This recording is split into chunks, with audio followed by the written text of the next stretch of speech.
বিএনপিকে যোগদানের বিষয়ে যা বললেন রেজা কিবরিয়া। বাংলাদেশ জাতীয়তাবাদী দল বিএনপিতে যোগ দিয়েছে অর্থনীতি ও রাজনীতিক রেজা কিবরিয়া। আসন্ন ত্রয়োদশ জাতীয় সংসদ নির্বাচনে হবিগঞ্জ ১ আসন থেকে ধানের শীষ প্রতীকে প্রার্থী হওয়ার সম্ভাবনা রয়েছে তার। গতকাল মঙ্গলবার ৫ নভেম্বর গণমাধ্যমকে বিষয়টি নিশ্চিত করেছেন তিনি। রেজা কিবরিয়া বলেন, আমি ইতিমধ্যে বিএনপিতে যোগদান করেছি এবং প্রাথমিক সদস্য ফরম পূরণ করেছি।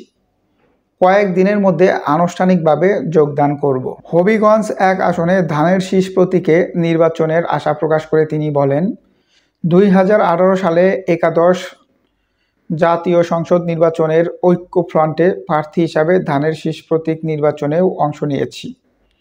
রেজা কিবরিয়ার এই আগে গণফোরামের সাধারণ সম্পাদকের দায়িত্ব পালন করেন।